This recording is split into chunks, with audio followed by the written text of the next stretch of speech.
All right, welcome back to Relatively Conscious. My name is Antonis Brown. Irvin Bryant. Shout out to the DJ for making our beats. That's at DW Made That on all social media. And follow us on social media. That's at relative. Oh no, it's not. It's at Kinda Woke on Instagram and Twitter. Relatively Conscious everywhere else. Even though we mess up sometimes, you still gotta subscribe and follow, share, and like the video. Yeah, so we have a hard topic to talk about. And so off bat, we're gonna talk about Deshaun Watson and these sexual assault allegations or sexual harassment allegations. I guess they're not one and the same, but they're both of the same vein, I guess to say. Yeah. And so one thing I don't want to do is I don't want to get too much of the details and try to cipher out what's fact and what's not, because that's not for us to do. And I want to, off bat, we're two Black men. So, we're both two cis male. Biases. Yeah.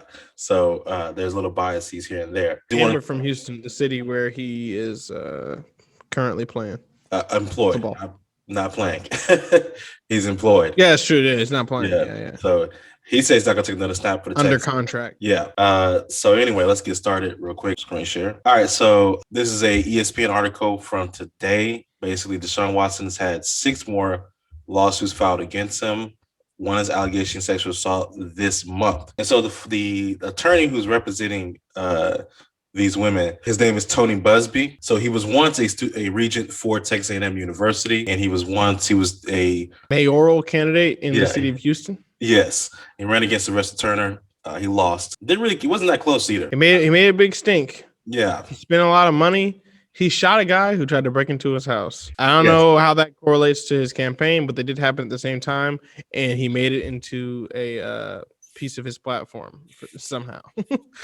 But yeah, he's been a big shot, and he attracts a lot of attention. Does a lot of wild things. You have Google. Go to his Facebook, and it's interesting stuff. Yeah, he is also a Trump guy, sort of. Yes, he is. Yeah, this is the big part. He was once neighbors to the Texans' current owners. Well, Bob McNair, the Texans owner who died, his son now is in charge of the team, Cal McNair. But he was once their neighbor, like across the street, I want to stay from each other. Now, of course, being neighbors is not evidence of a friendship because I don't know my neighbors, but it is a very strong coincidence.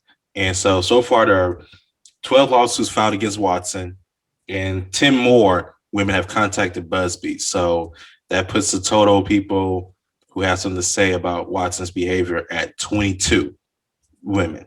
So we're getting to Bill Cosby level numbers, basically. It's bad. Yeah, it's bad. And so basically, there are 2 things that are going on here. And I'm going to kind of lay it out for you. One, this is completely fabricated. And Deshaun Watson didn't do this. And the Texans have put their foot down and said they're not going to trade him. So he has demanded a trade. We covered this previously. He wants to leave the city of Houston. He has told him he's not going to play in a snap for the Texans. He has a 5-year contract that's worth several $100 million that he hasn't started playing on, but he just signed it. And so the Texans says they're not going to trade him. He's going to play for this team. He has said, I'm not going to play for this team ever again. Now we have these lawsuits. And so the question is, are these lawsuits fabricated to sink his trade stock, so therefore he's forced to play for the Texans, or he retires? The second way this can go is that Deshaun is a serial sexual harasser, sexual assaulter, and the wolves pull over our eyes by his public persona of being, and I don't want to say this degradingly, but to being a mama's boy, right? Being from South Carolina, being his mama home, being a family guy, being generally an upstanding guy in his public persona, was a wool puller over our eyes, and was he this entire time a serial sexual assaulter? I don't know which one of those is worse. That's interesting. I think that him actually doing the deed is worse. That gives evidence to our gullibility and I'm not even a fan. I don't watch football. I don't like the Texans. They kind of suck. They've kind of always sucked. So I mean, he was like the first, one of the first, if not the first, like really good quarterbacks, at least competitive quarterbacks for the Texans. But like, I don't know. I'm just like he seemed like a straight up guy, and these accusations are being brought forth by Tony Busby, so I don't trust it. And that's kind of it. But the situation that this wherein the stories transpire, and the character of Deshaun, and then also Tony Busby is what's making me doubt this. But if me, and me knowing myself, if I one who usually is on the trust women, listen to women, believe women side, am swayed by my proximity to the abuser, then I think that's far worse. And of course, the fact that it happened, right? And there's actual victims. I think that's far worse than Tony Busby and them lying. Though liars often, dull the blade of any future accusations. I think, yeah, because the whole world is not reacting to this the way we reacted to Bill Cosby, Harvey Weinstein, whoever else. So yeah, I hope this did not occur. Yeah. I know for me, I take a different point of view. If this did occur, unfortunately, that wouldn't be out of the realm of possibility that someone we all thought to be above this did this, and he was able to do it because of his proximity to power and money, and he was able to stay out the news because of his proximity to power and money, right? So it wouldn't be new, basically. It's not new, no. I just think it's Yeah. bad.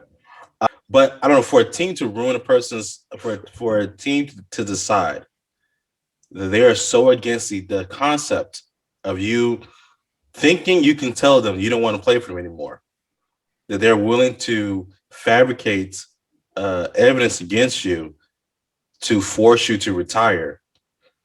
That to me feels a lot dirtier and grimier. You know, Also, it's a new thing. We haven't we this is it new though? yeah I it mean, is. I feel like it may be new in football, maybe, and even then, I feel like this is just where we're seeing it. I mean, as you said that scenario just now, Yeah. it's like, oh, you want to leave the company, or you want to, take an asset somewhere else, or anything like that. And there's millions of dollars involved. He's got a multi-million-dollar contract. I mean, it Hundreds of behooves. I mean, corporate espionage is a thing, yeah. and it behooves me to do whatever to make sure that money doesn't leave. Yeah, I don't know. It's hundreds of $1,000,000, and so yeah, it would be the first time it's happened in football and probably sports altogether. If I'm really thinking about it, maybe baseball has done something like this before. Also, in 2020 and 2021, it's really insane to me that something like that would happen.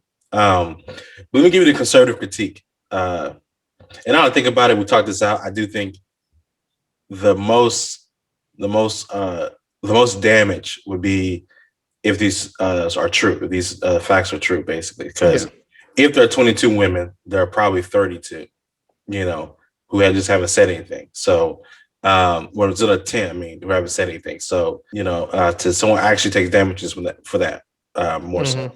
Let me get a conservative critique real quick. Basically, their critique is that liberals, the left, I don't know how exactly to distinguish that, but people who aren't conservatives, there we go.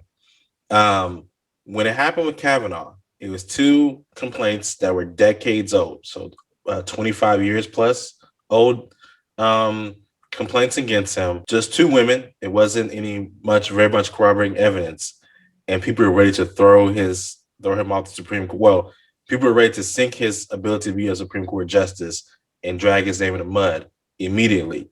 And whenever Republicans said, maybe we should talk about this, maybe we should investigate this, people said, no, we should believe women. And this is just disqualifying, basically. And now it comes to Deshaun Watson, a black man, someone y'all like. Of course, we're getting a conservative argument here. A black man, someone y'all like. Now you're not believing women. Now you're not taking a stand against this. Now you're very quiet. And, we're not getting the same hellfire and brimstone that we got beforehand. So what's your response to that critique? Oh boy. Oh, so bad. The situations aren't the same. So I'm not, I don't want to be a Deshaun Watson apologist. I think this is weird And like I said, I don't want to be on I don't want to be one who discredits victims or anything like that. But just looking at on the facts, because a lot of false equivalencies, false comparisons happen. Deshaun Watson is not a public servant. He is not under the scrutiny of the Senate. He is not going to be appointed to a lifetime appointment to the ultimate court of the United States. And that's Kavanaugh's situation. So he was under a microscope. And of course, the women did come forward and bring these cases back up themselves. But all this is brought forward as we're examining his life and his character as a country. The whole country's doing this. And so, just off that alone, it's like this is just not the same. Deshaun Watson's guilt doesn't have a direct impact on like all of public life. And of course it matters and it's a big deal, but the witch hunt and the public roasting and public lampooning, humiliation, whatever, dragging this story out, investigating every detail of it and putting it on CNN breaking news 5 times a day is kind of warranted when that is the case. But since this is a football player, an important one, and still a man who, if guilty, needs to be reprimanded, it's just not going to be the same. Also, he's not Harvey Weinstein, who ran Hollywood, like was basically the man, not Bill Cosby, who was quote unquote America's dad. Like the situations aren't exactly the same. Scrutiny is definitely necessary, but relax. Kavanaugh did what he did, and also he acted a fool. Yeah, for me, it was Kavanaugh's response that made him unfit to be a Supreme Court judge. I mean, when SNL parodies you, yes, and the parody isn't even not even close to how ridiculous you act. Yeah, how ridiculous you act. That's kind of my problem. I will give the conservatives a crumb of the telling the truth a little bit, because Miles Leonard just recently, a Miami Heat player, said a racial slur on a stream, on a stream, video game stream. And as soon as it happened and got out into the open, he was suspended indefinitely from Miami Heat, and then was traded, I want to say, to Detroit. He was traded to the wilderness immediately afterwards. And all of sports writer Twitter was like, this man got to go. And it was pretty quick, and it was pretty ruthless, and it was cut it off at the head. We're not going to talk about this. You can't be saying that. And this one feels very different. And so I do understand when we're going to say believe women, and we're going to say that we need to act swiftly in these situations, because not doing so has major consequences. Then the response to Deshaun Watson and the tepid response to Deshaun Watson's allegations is warranted of a eyebrow raise. This is definitely different. You're not acting as fast. Why is that? I don't give conservatives a crumb of truth. That never feels good. But I don't think they're not completely lying. There's a difference when someone who is on the conservative side of the spectrum does something we find to be out of bounds. We're much swifter in our condemnation. We're much swifter in our ask for consequences to be doled out. This one we move slowly. So that's true. I think it's all, at least in the sports writer world, which is really who dictates the climate on this kind of thing. Yeah, because nobody else knows the details, right? At least in media and Twitter and all that.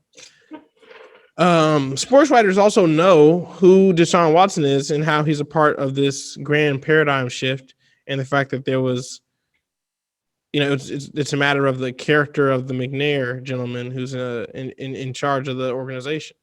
Right. So Deshaun's like, look, I don't trust you. You trying to lord power over me. I'm just going to operate as an economic entity, just like everybody else in the NFL. I'm trying to look out for number one.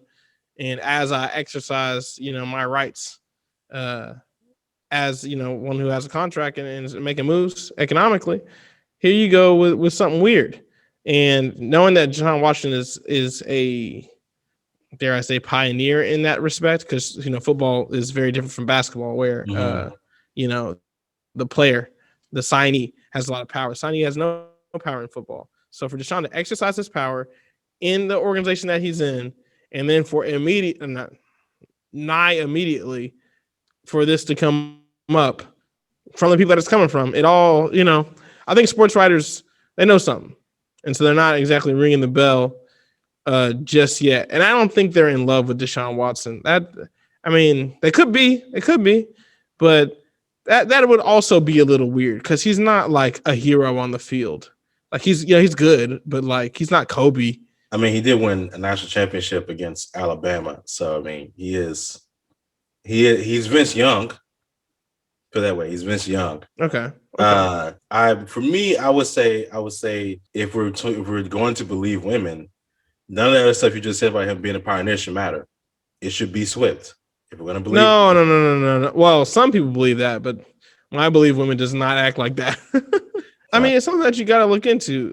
I don't know. I mean, it's not. I'm not calling these women liars, and I think that's where the believe women comes in. Like they're not liars, right? Like it looks fishy, but like hold up, investigate. I will not call you a liar, and Deshaun, I'm looking at you funny. But when it come through, we shall see. How I don't know. Whatever investigation will be done. I'm not exactly sure. I guess I don't know. Court. I don't know. It's gonna be weird. My name is Thomas Brown. Irvin Bryant. Peace. Do it to him, D.